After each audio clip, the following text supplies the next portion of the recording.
Hello बच्चों, देखो आज हम चैप्टर 6 के लिए वीडियो नंबर 13 लेकर के आए हैं। और इस वीडियो के अंदर देखो अपने को क्या करना है। पिछले वीडियो के अंदर हमने क्या किया था कि उत्प्रेरक के प्रकार पढ़े थे। तो हमने दो आधार पर उत्प्रेरक के प्रकार बताए थे। एक तो भौतिक अवस्था के आधार पर उत्प्रेरक के प्रकार। तो इस आधार पर दो प्रकार के उत्प्रेरक होते हैं, एक तो सहमांगी उत्प्रेरक होते हैं और दूसरे विषमांगी उत्प्रेरक होते हैं, जिसके बारे में अपन पिछले वीडियो में पढ़े हैं। और इस वीडियो के अंदर अपन उत्प्रेरक के प्रकार में पढ़ेंगे क्रिया के आधार पर उत्प्रेरक के प्रकार। तो इस आधार पर उत्प्रेरक 4 प्रकार के होते हैं।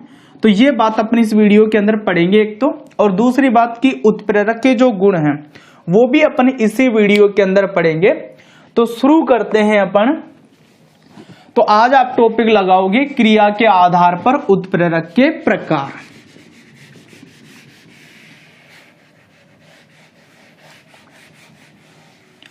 क्या टॉपिक लगाओगे आज का अपना?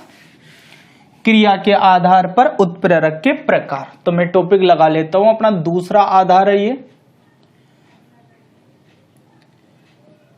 क्रिया के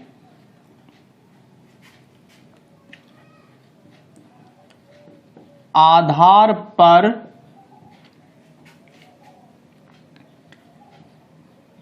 उत्प्रेरक के प्रकार। क्रिया के आधार पर उत्प्रेरक के प्रकार।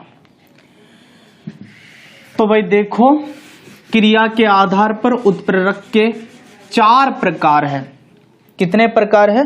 4 प्रकार। कौन कौन से? देखो, एक तो होता है धनात्मक उत्प्रेरक, दूसरा होता है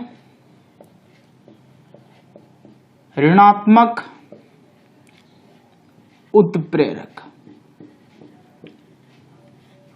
तीसरा जो आपका उत्प्रेरक है उससे अपन बोलते हैं स्वतः उत्प्रेरक, और चौथा जो अपना प्रकार है उसे अपन बोलते हैं जैव उत्प्रेरक। और इस जैव उत्प्रेरक का एक दूसरा नाम और है, इन्हें अपन एंजाइम भी बोलते हैं। क्या बोलते हैं इनको? एंजाइम भी इनको बोला जाता है। ठीक है, तो एक एक प्रकार को अपन पढ़ते हुए चलेंगे। शुरुआत के 2 के बारे में बताता हूं भाई। धनात्मक उत्प्रेरक तो अभिक्रिया का वेग बढ़ाता है, और ऋणात्मक उत्प्रेरक अभिक्रिया के वेग को क्या कर देता? कम कर देता है। ठीक है ना। हमने ये कहा था भाई उत्प्रेरक अभिक्रिया का वेग घटा भी सकता है तो बढ़ा भी सकता है। तो धनात्मक उत्प्रेरक तो अभिक्रिया का वेग बढ़ाता है, और ऋणात्मक उत्प्रेरक अभिक्रिया का वेग क्या कर देता है? कम कर देता है। तो सबसे पहले मैं यहां पर ले लेता हूं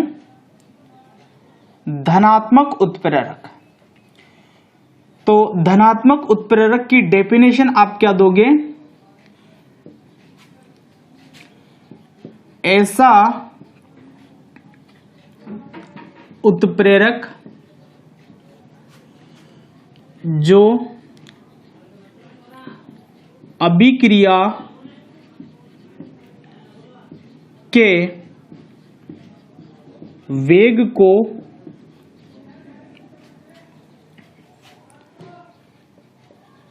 बढ़ा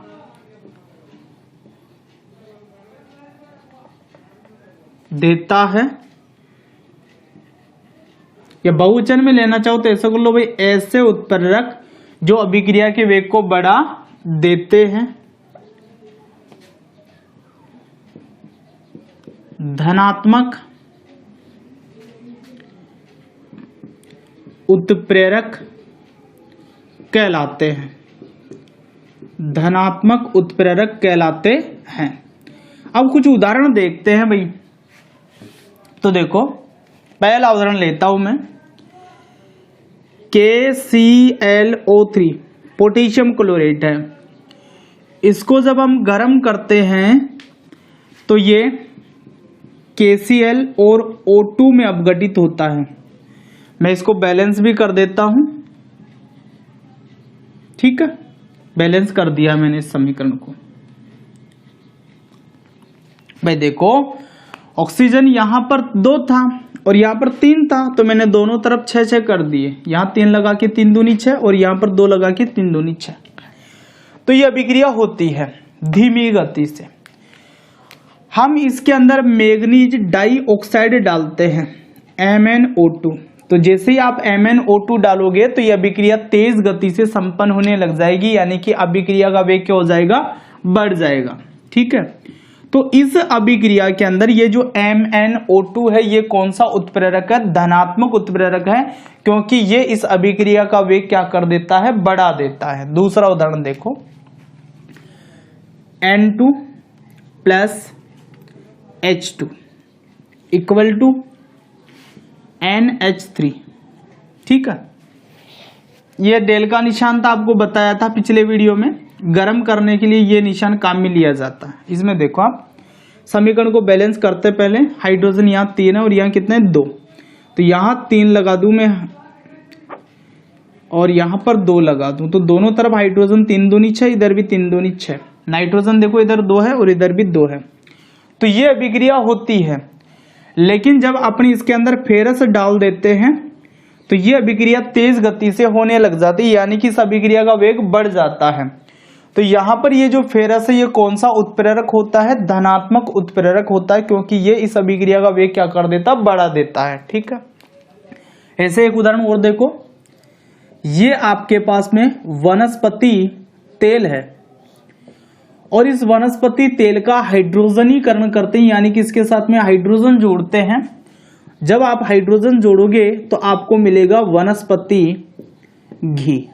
क्या मिलेगा, वनस्पति घी। ठीक है, तो यह अभिक्रिया होती है धीमी गति से, लेकिन जब अपन इसके अंदर उत्प्रेरक डालते हैं निकल, कौन सा उत्प्रेरक डालोगे, निकल उत्प्रेरक डालते हो, तो इस अभिक्रिया का वेग पहले की अपेक्षा बढ़ जाता है। इस अभिक्रिया का वेग पहले की अपेक्षा बढ़ जाता है। तो यहां पर निकल इस अभिक्रिया का वेग बढ़ा रहा है, इसलिए निकल भी यहां पर कौन सा उत्प्रेरक है, धनात्मक उत्प्रेरक है।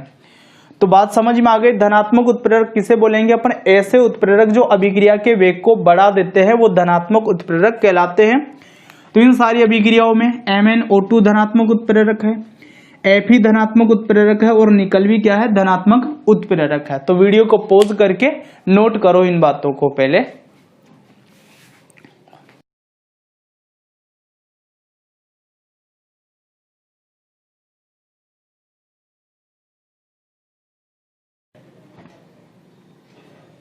किया भाई नोट आपने? देखो ऋणात्मक उत्प्रेरक पढ़ेंगे आप, वीडियो पॉज करके नोट कर लियो ना।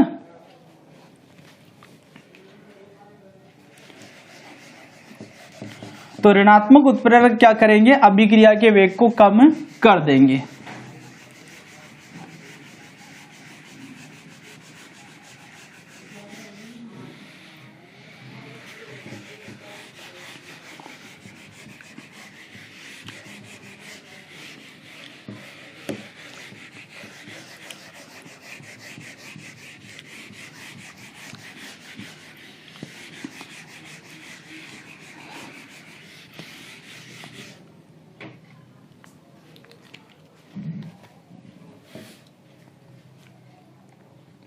दूसरा प्रकार ले रहा हूं,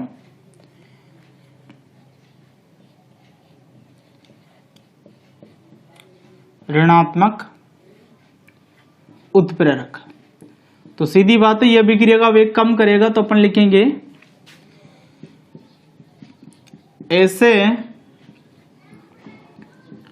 उत्प्रेरक जो अभिक्रिया के वेग को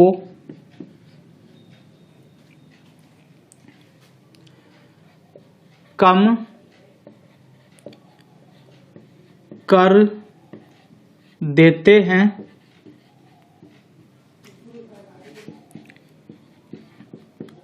ऋणात्मक उत्प्रेरक कहलाते हैं, ऋणात्मक उत्प्रेरक कहलाते हैं। अब उदाहरण से समझते हैं पूरी बात को। तो देखो भाई, एक पदार्थ में ले रहा हूं यहां पर H2O2, इसे बोला जाता है हाइड्रोजन प्रोक्साइड, हाइड्रोजन प्रोक्साइड। ठीक है, अब यह हाइड्रोजन प्रोक्साइड क्या करता है, स्वतः ही अपघटित होता है और अपघटित होकर के ये H2O और O2 का निर्माण करता है। किस किस का निर्माण करता है, H2O और O2 का निर्माण करता है। ये हाइड्रोजन प्रोक्साइड है H2O2, ये अपघटित होकर के जल और ऑक्सीजन का क्या कर रहा है, निर्माण कर रहा है। ठीक है ना। अब देखो भाई, समझो बात को, पहले समीकरण को बैलेंस करते हैं। तो ऑक्सीजन यहाँ 2 है और इधर ऑक्सीजन कितने हैं, 3 हैं। तो एक काम करता हूं मैं, ऑक्सीजन को बैलेंस करने के लिए मान लेते हैं अपन यहां पर 2 लगा लेते हैं। ठीक है, यहां 2 लगाया मैंने और यहां पर भी मैं ऐसा करता हूं 2 लगा लेता हूं। तो समझो बात को, अब ऑक्सीजन 2 तो यहां पर 2, यहां पर कितने, 4 ऑक्सीजन, 2 दूनी 4 ऑक्सीजन यहां पर है। हाइड्रोजन को देखो, 2 दूनी 4 और यहां पर भी हाइड्रोजन 2 दूनी 4। तो हाइड्रोजन भी आपका कैसा हो गया, बैलेंस हो गया। ऑक्सीजन भी बैलेंस है, समीकरण बैलेंस है आपका। अब देखो इस अभिक्रिया में क्या हो रहा है कि हाइड्रोजन प्रोक्साइड स्वतः ही अपघटित होता है और जल और ऑक्सीजन का क्या करता है, निर्माण करता है। तो यदि अपन हाइड्रोजन प्रोक्साइड का संग्रहण करके किसी डिब्बे में डाल करके उसको रख दे तो वह स्वतः ही अपघटित होता रहता है और जल का और ऑक्सीजन का निर्माण करता रहता है। यानी कि ये पदार्थ धीरे धीरे क्या होने लग जाएगा, खत्म होने लग जाएगा। अब अपन क्या करते हैं, काम करते हैं कि जब इस H2O2 का संग्रहण किया जाता है तो इसके अंदर एक पदार्थ मिला दिया जाता है, ग्लिसरॉल या ग्लिसरीन। ग्लिसरॉल या ग्लिसरीन। तो ये ग्लिसरॉल या ग्लिसरीन यहां पर क्या करता है कि ये जो अभिक्रिया हो रही है, अपघटन वाली जो अभिक्रिया, इसकी दर को कम कर देता है। इसकी दर को क्या कर देता है, वो कम कर देता है। तो ग्लिसरॉल मिला करके रखने से इसको लंबे समय तक अपन संग्रहित करके रख सकते हैं, क्योंकि ये जो अपघटन अभिक्रिया इसमें स्वतः ही हो रही है, ग्लिसरॉल की उपस्थिति के कारण इस अभिक्रिया की दर क्या हो जाती है, बहुत कम हो जाती है। तो देखो यहां पर जो ग्लिसरॉल है ये क्या कर रहा है, इस अभिक्रिया के वेग को कम कर देता है। तो यहां पर ग्लिसरॉल को किसका कम कर रहा है, ऋणात्मक उत्प्रेरक का कार्य कर रहा है। ये इस अभिक्रिया के वेग को क्या कर देता है, कम कर देता है। एक छोटा प्रश्न इसमें पूछ लिया जाता है कि हाइड्रोजन प्रोक्साइड का संग्रहण करते समय उसमें ग्लिसरॉल क्यों मिलाया जाता है। तो आप क्या बताओगे इसके लिए कि हाइड्रोजन प्रोक्साइड स्वतः ही अपघटित होकर के H2O और O2 का निर्माण करता है। ठीक है, इस अभिक्रिया के लिए ग्लिसरॉल ऋणात्मक उत्प्रेरक का कार्य करता है और अभिक्रिया के वेग को कम कर देता है। अतः H2O2 का संग्रहण करते समय उसके अंदर क्या मिलाया जाता है, ग्लिसरॉल मिलाया जाता है। तो देखो इसी बात को मैं नीचे लिख देता हूं अपने शब्दों में ताकि याद रहे ये बात। तो देखो क्या लिखेंगे यहां पर अपन कि हाइड्रोजन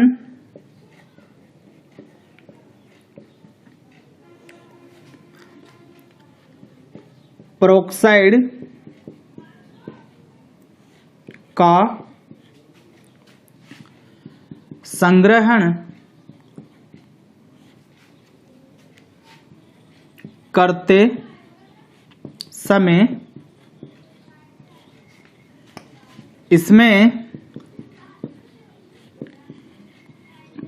कुछ मात्रा में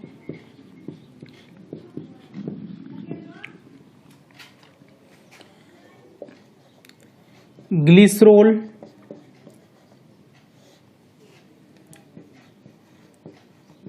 मिलाया जाता है, क्योंकि H2O2 का मतलब समझ गए, हाइड्रोजन प्रोक्साइड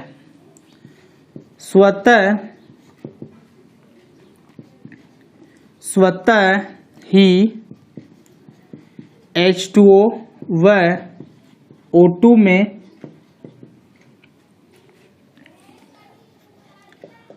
अपघटित होता रहता है।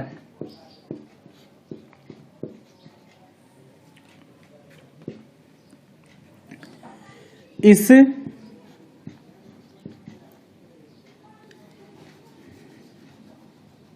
आगे पर लिख देवे कि ग्लिसरॉल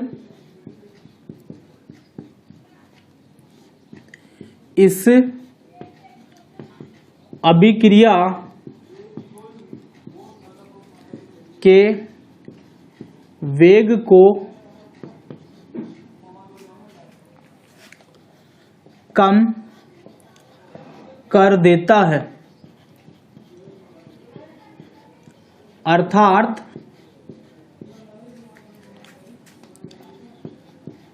ऋणात्मक उत्प्रेरक का कार्य करता है। ठीक है ना। तो ऐसे ही प्रश्न पूछ ले कि हाइड्रोजन पेरोक्साइड का संग्रहण करते समय उसके अंदर ग्लिसरॉल क्यों मिलाया जाता है, तो आप क्या बताओगे? क्योंकि हाइड्रोजन पेरोक्साइड स्वतः ही H2O और O2 में क्या होता रहता है, अपघटित होता रहता है। ग्लिसरॉल इस अभिक्रिया के वेग को कम कर देता है, अर्थात ऋणात्मक उत्प्रेरक का कार्य करता है। तो इसी कारण से हाइड्रोजन पेरोक्साइड का संग्रहण करते समय उसमें कुछ मात्रा में क्या मिलाया जाता है, ग्लिसरॉल मिलाया जाता है। तो वीडियो पॉज करके इस बात को नोट करो। एक उदाहरण और दूंगा मैं ऋणात्मक उत्प्रेरक में ही ऐसा। तो इसमें अलग से ये प्रश्न बन सकता है कि जब हाइड्रोजन पेरोक्साइड का संग्रहण किया जाता है तो उसके अंदर ग्लिसरॉल क्यों मिलाया जाता है, क्योंकि ग्लिसरॉल यहाँ पर ऋणात्मक उत्प्रेरक है जो इस अपघटन की जो क्रिया है उसको क्या करने का कार्य करता है, कम करने का कार्य करता है। ठीक है। तो वीडियो पॉज करो, नोट करो पहले।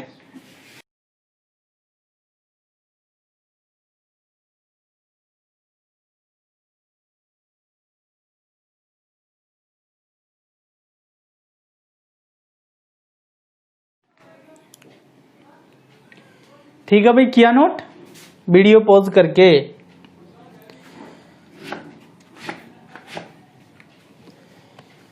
तो ऋणात्मक उत्प्रेरक में ही एक उदाहरण और लूंगा मैं, उदाहरण नंबर 2। ये उदाहरण नंबर 1 कर लेना इसको।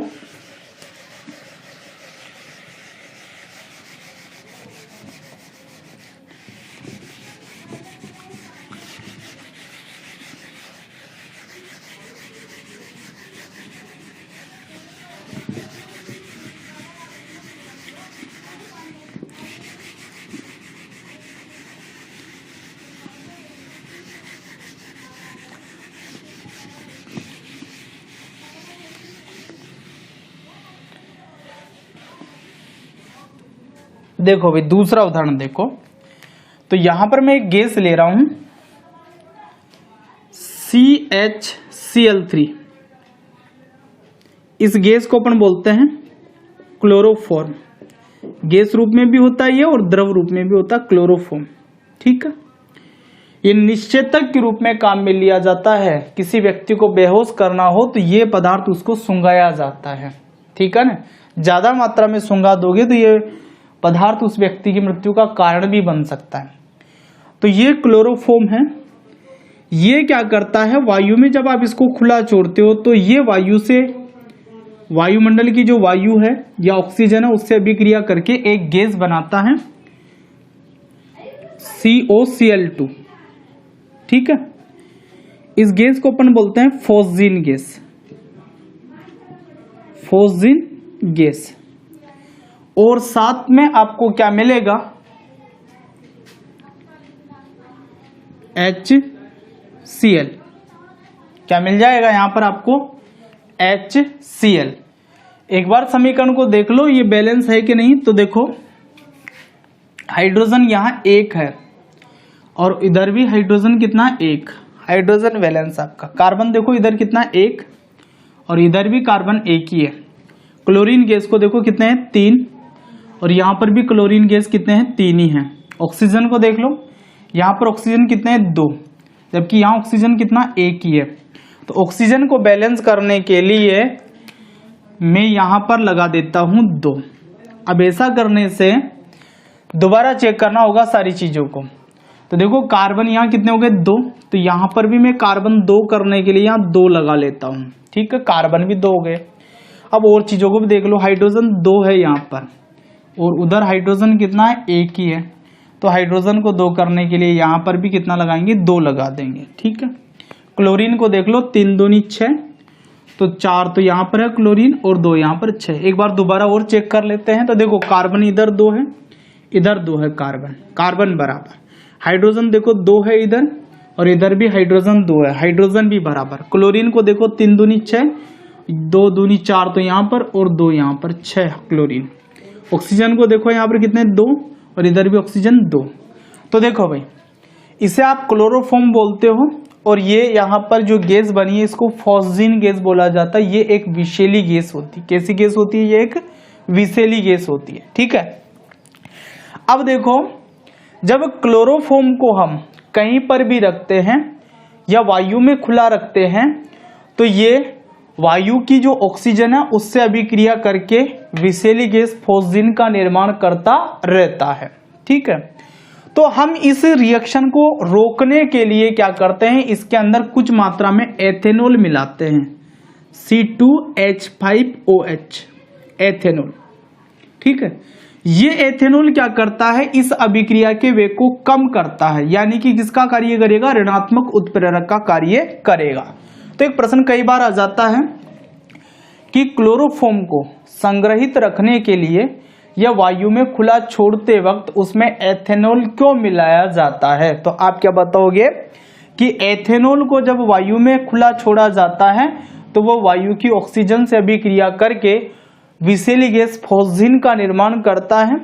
तो इस अभिक्रिया के वेग को कम करने के लिए उसके अंदर क्या किया जाता है, C2H5OH या एथेनॉल मिलाया जाता है, क्योंकि ये C2H5OH क्या करता है, इस अभिक्रिया के लिए ऋणात्मक उत्प्रेरक का कार्य करता है, इस अभिक्रिया के वेग को कम कर देता है।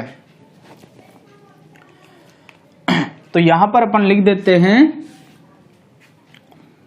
कि क्लोरोफॉर्म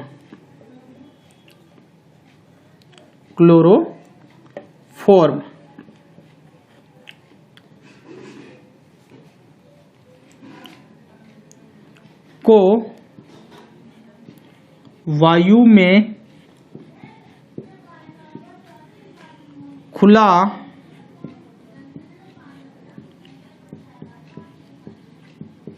छोड़ने पर यह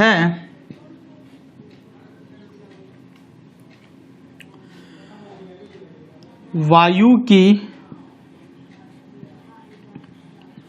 ऑक्सीजन से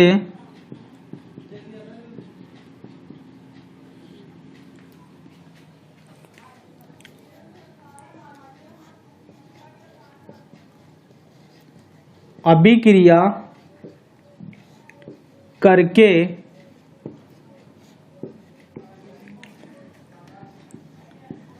विषैली गैस फॉस्जीन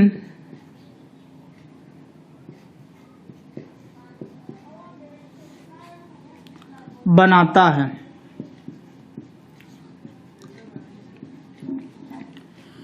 इस अभिक्रिया के वेग को कम करने के लिए क्लोरोफॉर्म में कुछ मात्रा में एथेनॉल, और एथेनॉल का अणु सूत्र होता है C2H5OH,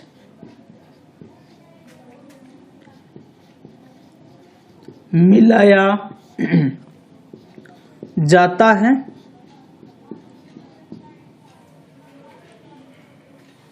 जो ऋणात्मक उत्प्रेरक का कार्य करता है। ऋणात्मक उत्प्रेरक का क्या करता है? कार्य करता है। तो ऋणात्मक उत्प्रेरक वाली बात समझ में आ गई अपने कि ये अभिक्रिया के वेग को क्या करेंगे? कम करेंगे। तो एक ये वाला क्वेश्चन भी आ जाता है कई बार कि क्लोरोफॉर्म को जब संग्रहित किया जाता है या वायु में खुला छोड़ा जाता है तो उसके अंदर एथेनॉल क्यों मिलाया जाता है? तो कारण आपके सामने है कि क्लोरोफॉर्म वायु में खुला छोड़ने पर वायु की ऑक्सीजन से अभिक्रिया करके विषैली गैस फॉस्फीन का निर्माण करता है और इस अभिक्रिया के वेग को कम करने के लिए क्लोरोफॉर्म में कुछ मात्रा में एथेनॉल मिला दिया जाता है, जो कि यहाँ पर क्या करता है? ऋणात्मक उत्प्रेरक का कार्य करता है। तो वीडियो पॉज करके ये सेकंड वाला जो उदाहरण है ये भी आप नोट कर लीजिए, ये सेकंड वाला। इसके बाद में अपन बात करेंगे स्वतः उत्प्रेरक की। तो वीडियो पॉज करके नोट करो।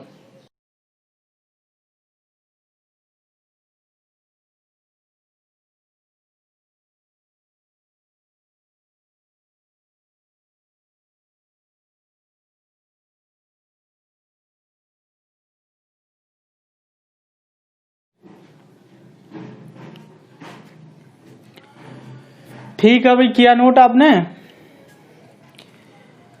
तो देखो अब तीसरा प्रकार लेते हैं उत्प्रेरक का।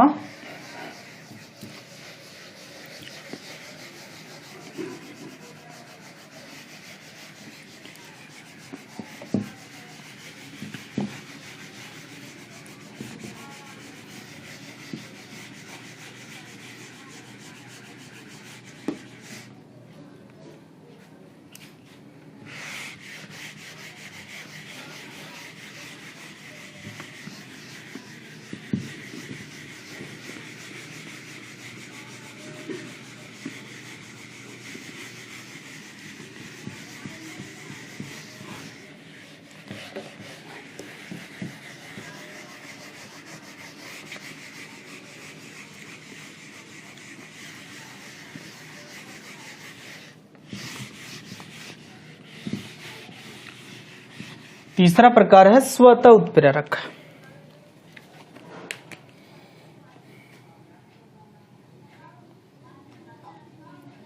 स्वतः उत्प्रेरक। तो देखो भाई ये क्या उत्प्रेरक है, समझते हैं इसको। तो एक अभिक्रिया की सहायता से इसको समझते हैं पहले। देखो यहां पर मैंने ले लिया CH3COO-C2H5। इसे बोला जाता है एथिल एसीटेट। क्या है ये? Ethyl acetate. ठीक, अब इसका रिएक्शन अपन करवा रहे हैं HOH यानी कि जल से। तो देखो आपको क्या मिलता है जब रिएक्शन आप करवाओगे, बताते हैं आपको। तो देखो यहां से इसको तोड़ना है आपको, ठीक है, और इसको यहां से तोड़ना है। तो CH3COO के साथ में तो H रखना है और C2H5 के साथ में OH रखना है, ठीक है। तो मैं लिख देता हूं CH3COO यहां तक का, इसके साथ में H जोड़ना है आपको, H प्लस देखो क्या बनेगा, C2H5 के साथ में OH जोड़ना है तो C2H5 और उसके साथ में OH जोड़ दिया। तो ये तो है भाई एसिटिक अम्ल, एसिटिक अम्ल, ठीक है। और इसे अपन बोलते हैं एथेनॉल या एथिल अल्कोहल। तो मैं एथेनॉल लिख देता हूं यहां पर। अब देखो क्या होता है कि शुरुआत में जब ये रिएक्शन होता है तो ये अभिक्रिया धीमी गति से चलती है।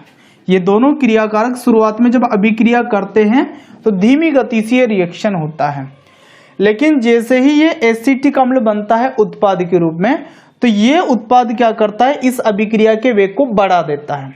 ये जो एसिटिक अम्ल यहां पर बना है ये क्या करता है, इस अभिक्रिया के वेग को बढ़ा देता है। ठीक है, तो जब किसी अभिक्रिया में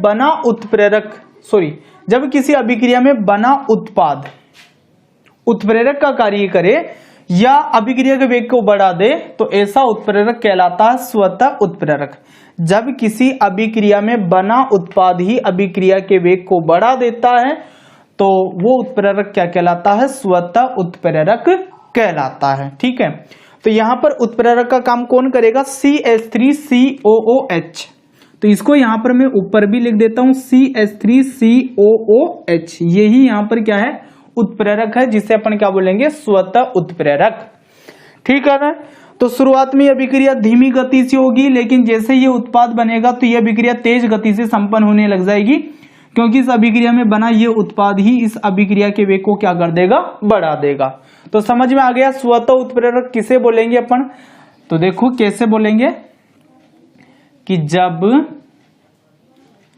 किसी अभिक्रिया में बना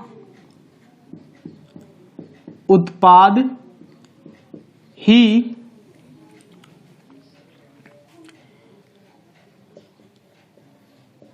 अभिक्रिया का वेग बढ़ा देता है तो इसे स्वतः उत्प्रेरक कहते हैं।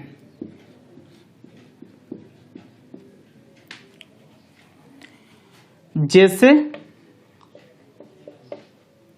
ये वाली अभिक्रिया है तो मैं लिख देता हूं निम्न अभिक्रिया में बना उत्पाद, कौन सा उत्पाद बना हुआ, ये CH3COOH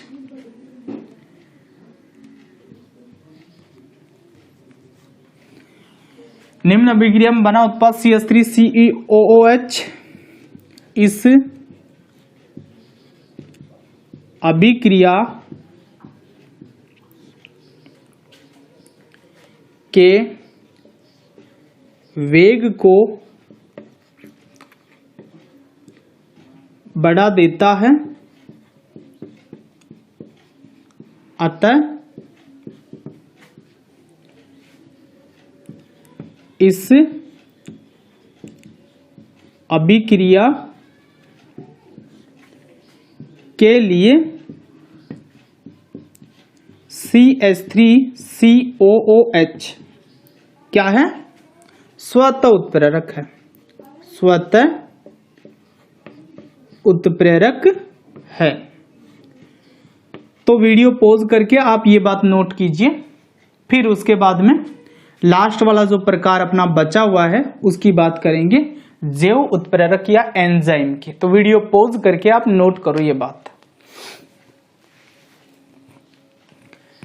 ठीक है, नोट किया आपने, वीडियो पॉज करके। मिटाऊं भाई, ठीक है मिटा रहा हूं मैं। अब जैव उत्प्रेरक या एंजाइम पढ़ेंगे अब।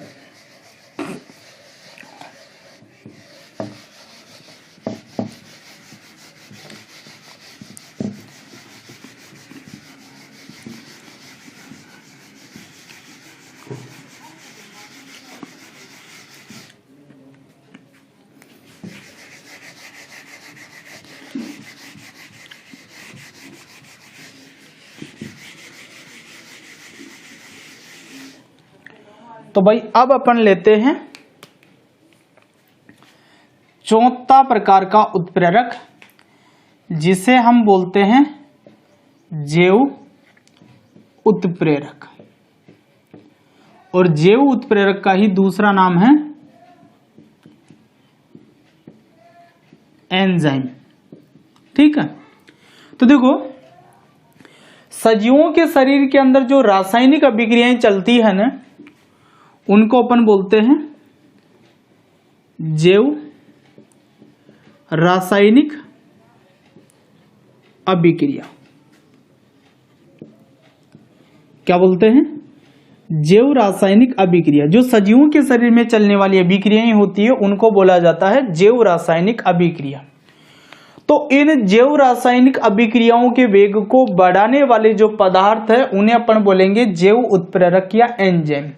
या सजीवों के शरीर में चलने वाली जैव रासायनिक अभिक्रियाओं को उत्प्रेरित करने वाले पदार्थ क्या कहलाते हैं?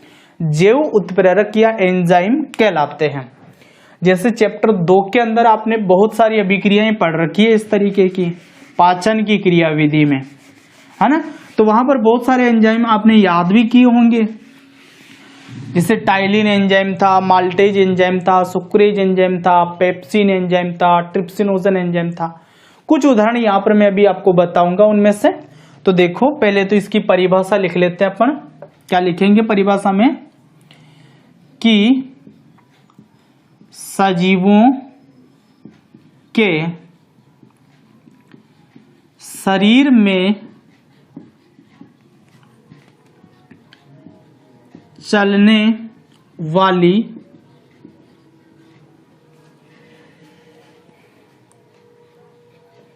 जैव रासायनिक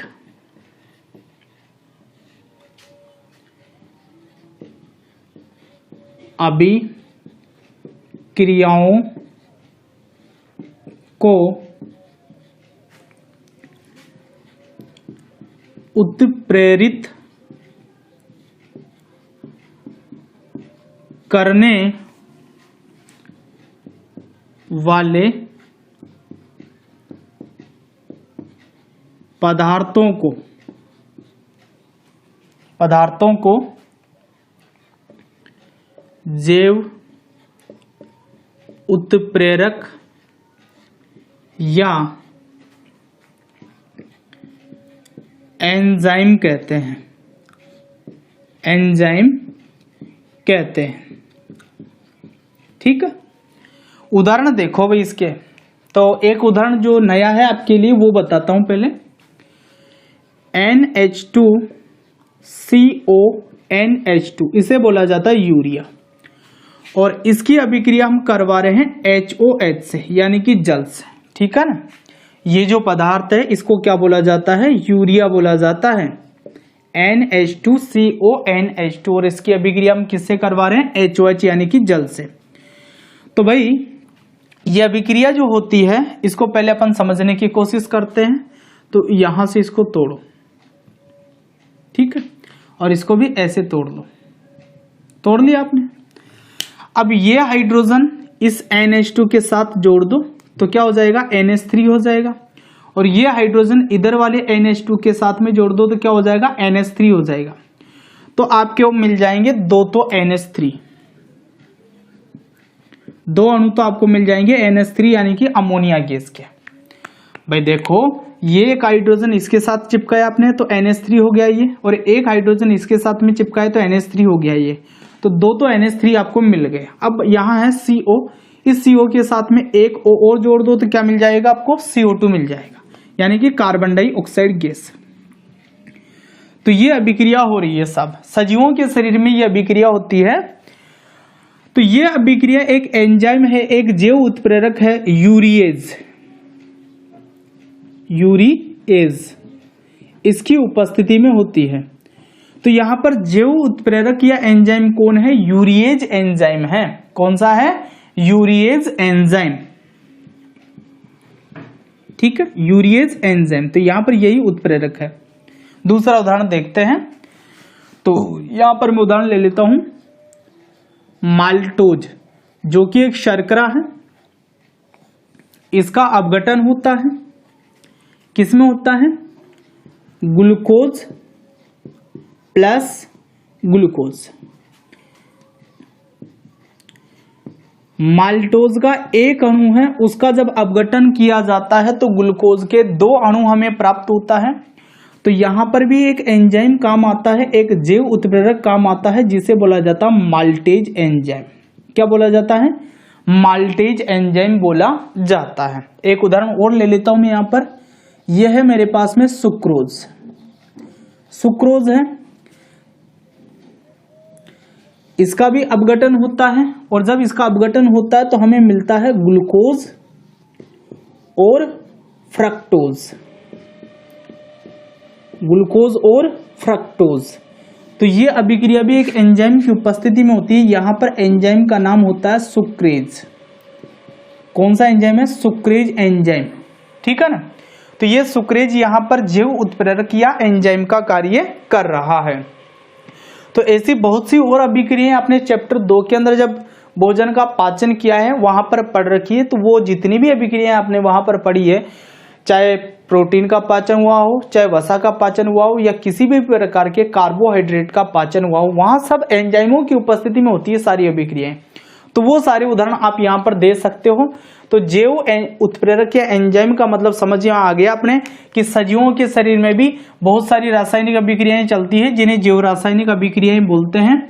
तो उन रासायनिक अभिक्रियाओं को उत्प्रेरित करने वाले पदार्थ या उन रासायनिक अभिक्रियाओं के वेग को बढ़ाने वाले जो पदार्थ है वो क्या कहलाते हैं? जैव उत्प्रेरक या एंजाइम कहलाते हैं। और ये उदाहरण हो गए। यूरिएज भी यहाँ पर जैव उत्प्रेरक या एंजाइम है, यहाँ पर माल्टेज जैव उत्प्रेरक या एंजाइम है और यहाँ पर सुक्रेज जैव उत्प्रेरक या क्या है? एंजाइम है। तो आप वीडियो पॉज करके इस बात को नोट कर लो और उसके बाद में अपन उत्प्रेरक के जो लक्षण हैं या गुण हैं उसके बारे में पढ़ेंगे। तो वीडियो पॉज करके आप नोट कर लेना। मैं लक्षणों के साथ लौट करके आ रहा हूं, जो उत्प्रेरक के गुण हैं उनके साथ लौट करके आ रहा हूं।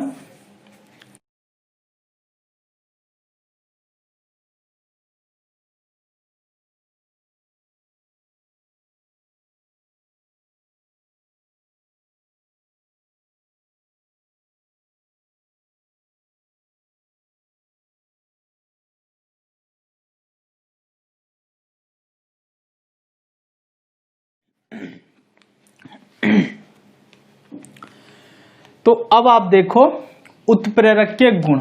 तो 6 गुण है उत्प्रेरक के और इन्हीं को अपन समझेंगे पॉइंट टू पॉइंट। तो भाई देखो कुछ उदाहरण भी मैं नीचे साथ में लेता हूं। जैसे यहां पर मैंने ले लिया KClO3 पोटेशियम क्लोरेट। इसको गर्म करने पर यह अपघटित होता है तो किस किस में बदलता है? ये KCl+O2 में बदलता है। और यहां पर आप उत्प्रेरक काम लेते हैं MnO2, ठीक है ना। ऐसा उत्प्रेरक आप यहां पर क्या करते हो? काम में लेते हो। तो देखो पहली बात को समझते हैं। ये कह रहा है कि उत्प्रेरक केवल रासायनिक अभिक्रिया के वेग को बदलने का कार्य करता है, लेकिन उत्प्रेरक का खुद का जो द्रव्यमान और रासायनिक संगठन यानी कि अणुसूत्र उसमें कोई परिवर्तन नहीं होगा। जैसे देखो यहां पर MnO2 उत्प्रेरक का कार्य कर रहा है तो इस क्रिया कारक से यह उत्पाद तो बनेगा, लेकिन MnO2 है, इसके द्रव्यमान में कुछ भी परिवर्तन नहीं होगा। आपने 5 ग्राम यदि MnO2 डाला था तो 5 ही ग्राम आपको वापस मिलेगा। और साथ ही इसका रासायनिक संगठन भी नहीं बदलेगा। रासायनिक संगठन का मतलब अणुसूत्र से है। तो जब आप इस पदार्थ को अभिक्रिया में डाल देते तब इसका अणुसूत्र MnO2 था और जब वापस प्राप्त करोगे तब भी MnO2 ही रहेगा। तो पहला पॉइंट अपने को याद होना चाहिए कि उत्प्रेरक केवल रासायनिक अभिक्रिया के वेग को बदलता है, लेकिन उसके स्वयं के द्रव्यमान और रासायनिक संगठन में कोई परिवर्तन नहीं होता है, ठीक है।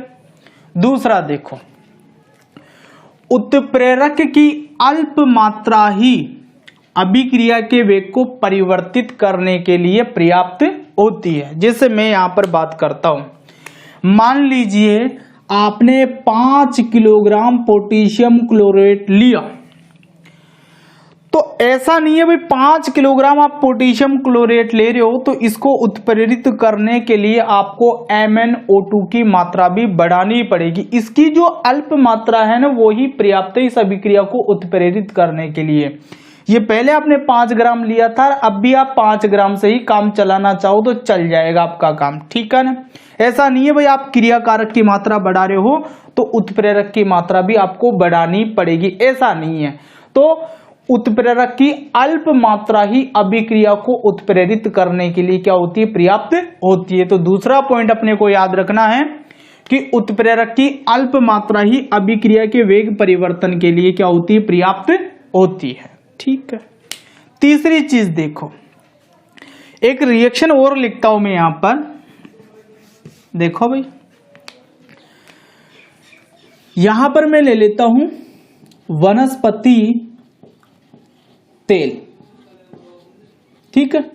इसका हाइड्रोजनीकरण अपन करना चाह रहे हैं तो यहां पर आप निकल उत्प्रेरक काम में लोगे तो यह बदल जाएगा वनस्पति घी में, ठीक है। अब देखो मेरी बात सुनो, ये दो अभिक्रियाएं हैं आपके पास में, इसमें तो ये उत्प्रेरक है और नीचे वाली अभिक्रिया में ये निकल उत्प्रेरक है। अब आप चाहो ना भाई मैं यहां MnO2 की जगह निकल उत्प्रेरक को काम में ले लूं, या फिर MnO2 है इसको यहां पर निकल उत्प्रेरक की जगह काम में ले लिया जाए, ठीक है। ऐसा उल्टा सुल्टा कर दे मान लीजिए, तो क्या ये अभिक्रिया उत्प्रेरित हो जाएगी? नहीं हो पाएगी, क्योंकि उत्प्रेरक अभिक्रिया विशिष्ट होता है। जैसे ये MnO2 केवल इस अभिक्रिया को उत्प्रेरित कर सकता है, यदि आप MnO2 को इस अभिक्रिया में डालना चाह रहे हो तो ये इस अभिक्रिया को उत्प्रेरित नहीं कर पाएगा। ऐसे ही निकल है, वो इस अभिक्रिया को तो उत्प्रेरित कर सकता है, लेकिन आप इस निकल को ऊपर वाली अभिक्रिया को उत्प्रेरित करवाना चाहो निकल से ही, तो वो उसको उत्प्रेरित नहीं कर पाएगा, वो उसका वेग नहीं बढ़ा पाएगा। तो इसीलिए ये बात है कि उत्प्रेरक क्रिया विशिष्ट होती है, उत्प्रेरक जो है उसकी क्रिया विशिष्ट होती है, यानी कि वो केवल एक ही प्रकार की अभिक्रिया को उत्प्रेरित कर पाएगा। एक उत्प्रेरक सभी प्रकार की अभिक्रियाओं को उत्प्रेरित नहीं कर सकता है, वो पर्टिकुलर किसी एक अभिक्रिया के वेग को ही घटाएगा या बढ़ाएगा। तो यही बात है कि उत्प्रेरक की क्रिया विशिष्ट होती है, अर्थात एक उत्प्रेरक एक ही अभिक्रिया को उत्प्रेरित कर सकता है, सभी को नहीं। तो निकल केवल इस अभिक्रिया में काम आएगा, या इससे जुड़ी हुई कोई और अभिक्रियाएं उसमें काम आ सकता है। ये MnO2 केवल इसी अभिक्रिया में काम आएगा। आप चाहो भाई MnO2 को इस अभिक्रिया में भी काम में ले लूं और उत्प्रेरक का काम करने लग जाए, ये तो ऐसा पॉसिबल नहीं है, ठीक है। आगे देखो कि जो उत्प्रेरक होता है वो केवल अभिक्रिया के वेग को परिवर्तित करने का कार्य करता है, वो अभिक्रिया को प्रारंभ नहीं करेगा, अभिक्रिया को प्रारंभ नहीं करेगा। जैसे मैं समझाता हूं आपको इस बात को,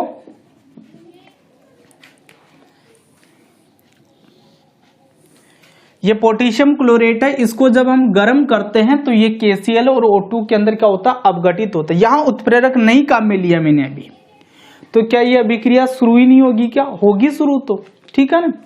लेकिन जब हम इसमें उत्प्रेरक डालते हैं वो MnO2, तो उस अभिक्रिया का वेग क्या हो जाता है, बढ़ जाता है, यानी कि वेग बदल जाता है।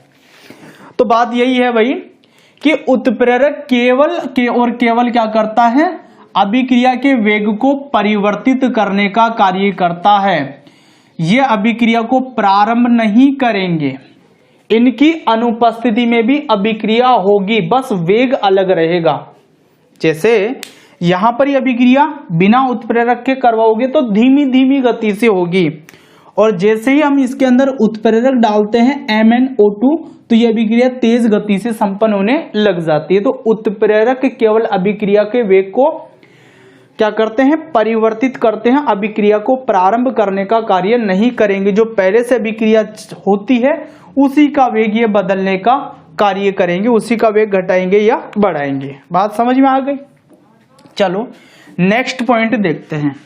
तो नेक्स्ट पॉइंट संबंधित है भाई उत्कर्मणीय अभिक्रिया से। तो उत्कर्मणीय अभिक्रिया का उदाहरण लेता हूं मैं यहां पर, N2 प्लस H2, ये एक उत्कर्मणीय अभिक्रिया है।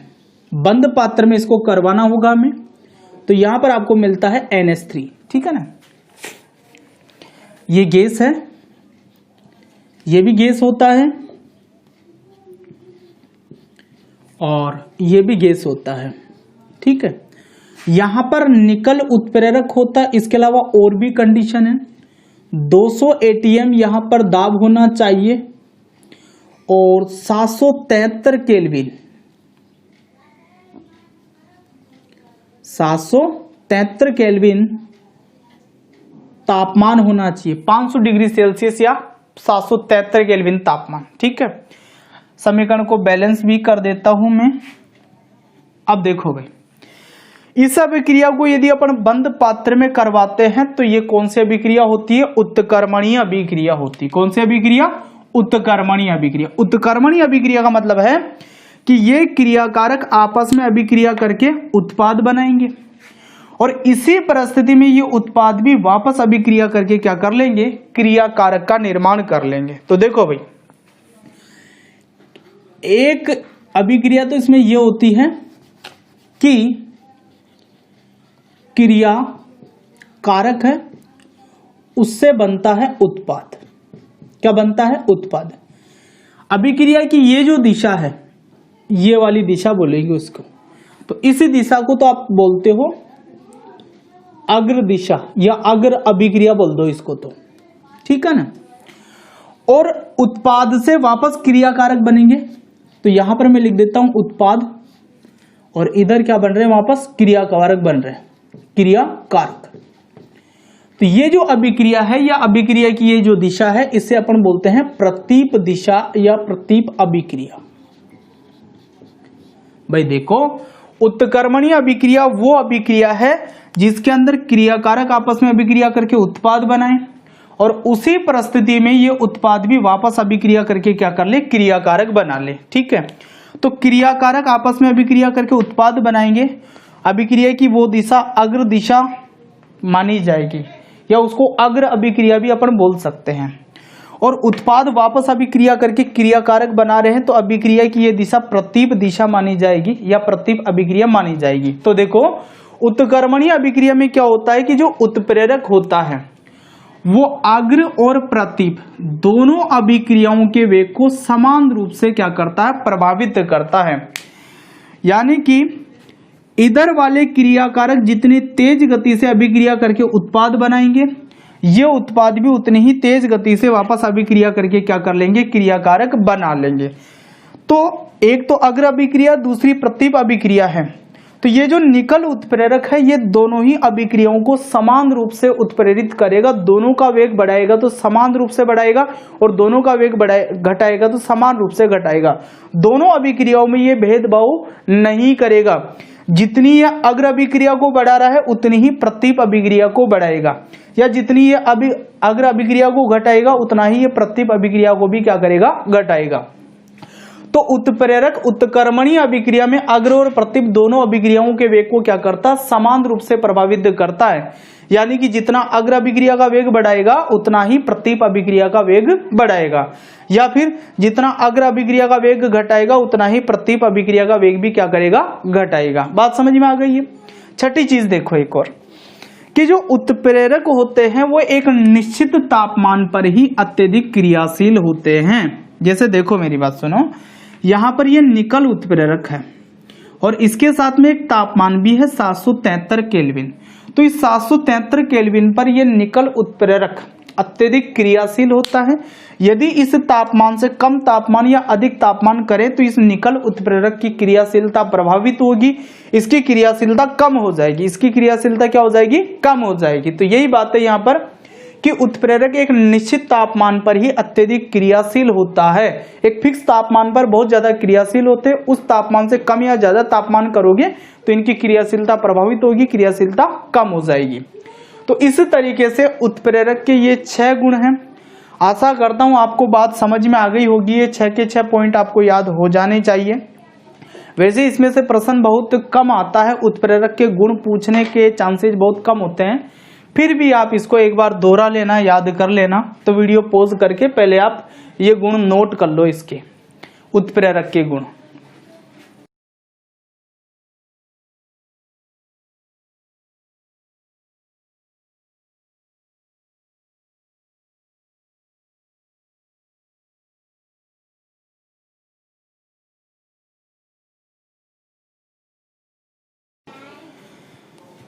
ठीक है भाई, नोट किया आपने। अब देखो इससे अगला जो वीडियो है वो आएगा उत्प्रेरक वर्धक और उत्प्रेरक विष पर। कुछ पदार्थ ऐसे होते हैं जो उत्प्रेरक की क्रियाशीलता को कम या ज्यादा कर देते हैं, तो उनके बारे में अपन नेक्स्ट वीडियो के अंदर पढ़ेंगे। तो आज के वीडियो में यही बात अपन समाप्त करते हैं, मिलते हैं फिर नेक्स्ट वीडियो में। तब तक के लिए ऑल द बेस्ट।